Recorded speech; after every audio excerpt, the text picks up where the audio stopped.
కేంద్ర ప్రభుత్వం ప్రతిష్టాత్మకంగా తీసుకున్న నీతి ఆయోగ్ సంపూర్ణత అభియాన్ కార్యక్రమం భద్రాద్రి కొత్తగూడెం జిల్లాలో విజయవంతంగా సాగుతుంది. సంపూర్ణత అభియాన్ కార్యక్రమంలో భద్రాద్రి కొత్తగూడెం జిల్లా ఎంపిక కావడంతో వ్యవసాయ శాఖ జాయింట్ సెక్రటరీ, కేంద్ర ప్రభుత్వ అధికారి డాక్టర్ యోగితా రాణా సూచించారు.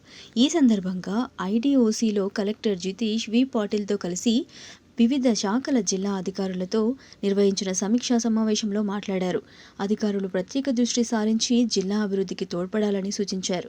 గుండాల అభివృద్ధికి ప్రత్యేక కార్యాచరణ రూపొందించి అన్ని శాఖల అధికారులు సమన్వయంతో సంపూర్ణత అభియాన్ లక్ష్యాలను 100% సాధించాలన్నారు.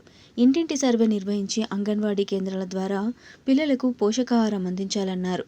ప్రతి రైతు భూమిలో భూసార పరీక్షలు నిర్వహించాలని, కొత్తగూడెంలో భూసార పరీక్ష కేంద్రాన్ని అందుబాటులోకి తేవాలని, అప్పటి వరకు వ్యవసాయ కళాశాలలోని పరీక్ష కేంద్రం ద్వారా భూసార పరీక్షలు నిర్వహించాలని ఆదేశించారు.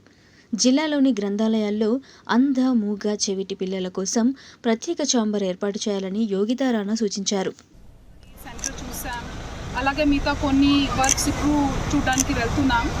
ఇది ఒక చాలా ముఖ్యమైన ప్రోగ్రామ్. కేంద్ర ప్రభుత్వం అన్ని బ్యాక్వర్డ్ బ్లాక్స్, ఫుల్ భారతదేశంలో ఉన్న బ్యాక్వర్డ్ బ్లాక్స్లో ఆస్పిరేషన్ డిస్ట్రిక్ట్ కింద డిస్ట్రిక్ట్ అలాగే బ్లాక్స్లో ముఖ్యమైన ఈ పనులు ఎలా నడుస్తున్నాయి దానికి ప్రభారీ వేయడం జరిగింది.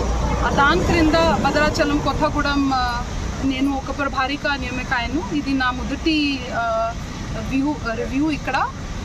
అంటే మెయిన్ ఉద్దేశం ఈ కార్యక్రమం అంటే ఒక కన్వర్జెన్స్గా ఈ బ్యాక్వర్డ్ ఉన్న జిల్లాకి, అంటే ఫుల్ భారతదేశంలో ఉన్న జిల్లాకి ప్రత్యేకమైన దృష్టి పెడుతూ దీంట్లో అవేర్నెస్ తీసుకురావాలి.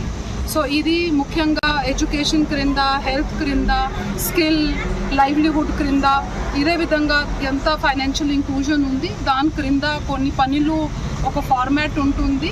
అండ్ అదనంగా దీని క్రింద బడ్జెట్ కూడా కేటాయిస్తుంది కేంద్ర ప్రభుత్వం. సో అదే చూడడానికి ఈరోజు రావడం జరిగింది. ఇప్పుడు దాకా చూస్తేనే మంచి వర్క్ చూసాం. ఇంకా